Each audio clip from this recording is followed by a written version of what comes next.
Nous devons encore dire un ou deux mots sur la stabilité des fixateurs externes concernant les systèmes LON. Nous avons maintenant beaucoup parlé de la stabilité des fixateurs internes, des clous correspondants. Maintenant, nous devons encore cocher cela. Le domaine de la stabilité des fixateurs externes. Le fixateur externe, c'était d'abord un instrument pour stabiliser des fractures osseuses difficiles, donc des fractures largement ouvertes jusqu'à la bande de roulement, des lésions importantes des tissus mous, le médecin le sait, Becker de la chirurgie plastique et de l'orthopédie, où ils ne sont pas en mesure de un système de stabilisation interne. Ensuite, il faut utiliser le fixateur. C'était comme tout en médecine. Ensuite, les ondes se propagent et se déversent sur le fixateur. Finalement, nous avons toutes les fractures, presque toutes. Pour ceux qu'on ne pouvait pas traiter de manière conservatrice, nous avons alors mis un fixateur. C'est bien sûr complètement absurde, car l'os n'en a pas besoin sous cette forme. C'était vraiment à l'origine réservé aux situations difficiles des tissus mous, apaisement des tissus mous, guérison des tissus mous. Quand les tissus mous sont guéris, alors chaque os guérit. Ce n'est que lorsque les tissus mous sont affectés et que l'os est peut-être même exposé, qu'ils ont perdu. Avec une guérison osseuse, ça ne fonctionne pas. Et c'est pourquoi on a créé les fixateurs externes, un système génial jusqu'à aujourd'hui pour cet usage. Nous l'avons beaucoup utilisé dans ma jeunesse, mais cela m'a toujours déplu de laisser une fracture guérir ainsi, car cela demande un effort infini, l'entretien des broches. Donc, les broches, les éléments de connexion, peu importe qu'il s'agisse d'une tige épaisse dans un système monolatéral ou de fines broches dans un fixateur externe, comme dans le cas d'un trampoline. L'entretien a toujours été important. Il fallait repositionner les broches étaient infectées. Ce n'a jamais été une infection grave. Une infection grave est rare. Il faut alors retirer les broches, il faut les repositionner. Entre-temps, c'est toujours une intervention chirurgicale. Donc, si je pouvais l'éviter, je l'ai fait. Cela concerne le fixateur en anneau, cela concerne le fixateur monolatéral au niveau de la cuisse. Mais vous devez imaginer la chose suivante. Voici l'attaque de force avec le fixateur en anneau. Il est complètement intercepté de manière centrale par l'anneau et par les nombreux éléments de connexion. Il y a peu de possibilités de déviation de l'axe. Nous en avons déjà parlé, avec le monolatéral, c'est complètement différent. Si je veux réduire le matériel, si je veux simplifier la vie du patient, alors je dois opter pour un système monolatéral. Cela lui permet d'être mieux déplacé, cela lui permet de mieux s'exercer. Mais cela a des inconvénients graves. Tu en as déjà parlé. Quand vous utilisez le fixateur monolatéral au niveau du tibia, alors les tiges viennent par l'avant ou depuis l'intérieur à l'avant. À l'extérieur, vous avez une énorme masse de tissu mou. Sur la surface avant du tibia, on le voit ici, regardez. C'est maintenant le côté intérieur, c'est la malléole interne. Hier, vous avez finalement la malléole externe. On le voit encore ici sur ce modèle. Je vais le reprendre juste ici. Donc, qui c'est tibium. Nous avons toujours ces deux os. Nous plaçons le fixateur par l'avant ou nous le plaçons sur le côté car il y a peu de couverture de tissu mou ici. Ici, vous devez traverser d'énormes masses de muscles qui doivent bouger, qui doivent toujours rester actifs, en action. Les frottements permanents sur ces barres de connexion, cela provoque toujours des irritations, des infections et ainsi de suite. C'est pourquoi on préfère passer par une surface, qui n'a finalement que de la peau et des os, une fine couche de tissu sous-cutané, de graisse, le périoste et enfin la vraie peau. Donc, si je l'introduis d'un seul côté, tu as déjà bien abordé le sujet, alors imaginez cela, toute la musculature est suspendue à l'extérieur et pend à l'arrière.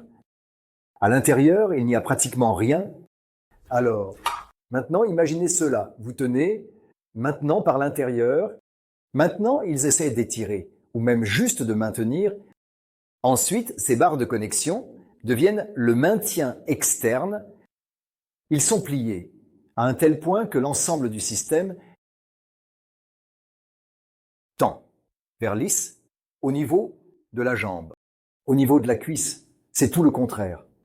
là ça se plie, là il ne pourrait même pas faire un anneau. Dans ce sens, le tuyau se courbe en forme de O.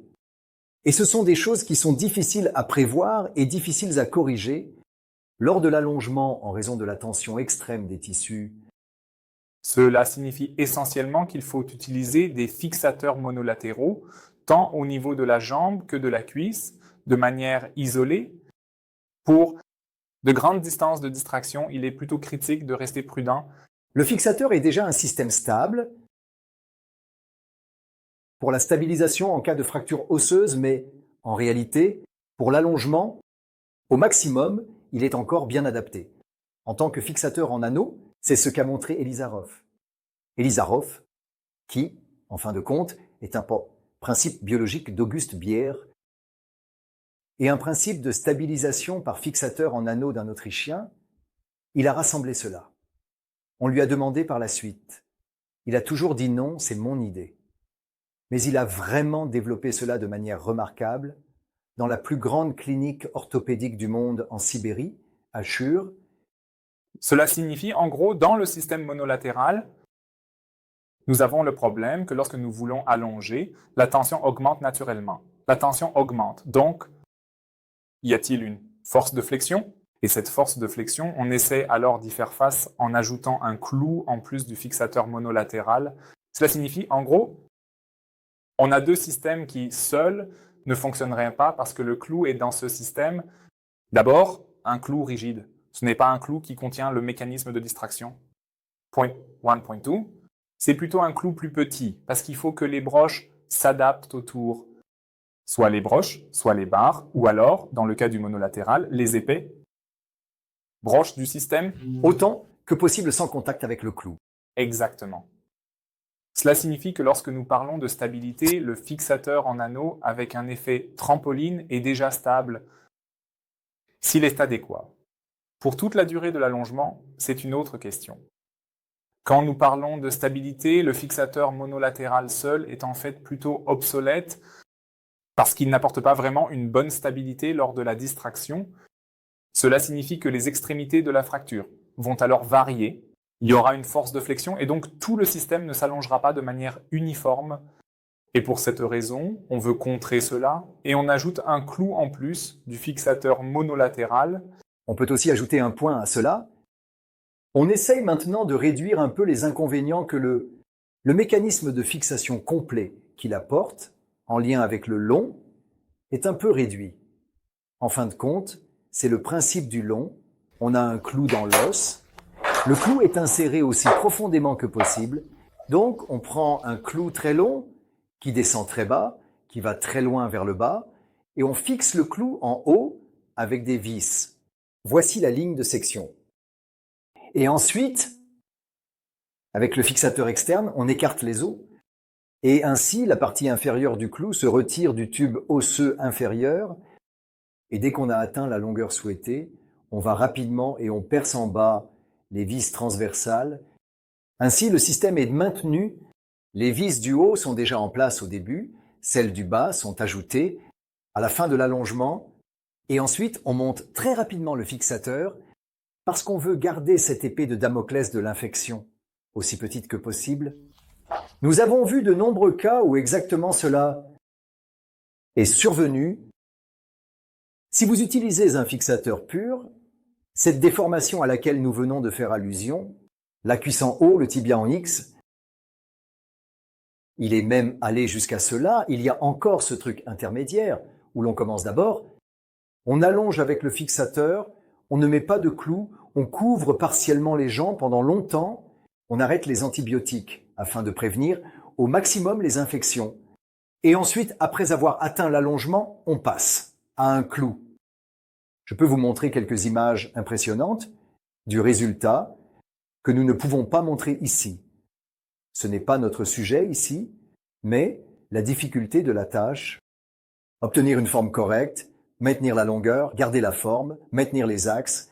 Si vous introduisez soudainement un clou sous cette tension maximale du fixateur, vous devez également passer par les fils, par tout ce système, et ils ne veulent rien faire d'autre que réduire le risque d'infection par transférer du fixateur. Sur le clou, aussi petit, que possible. Mais tout cela est un compromis, un terrible compromis.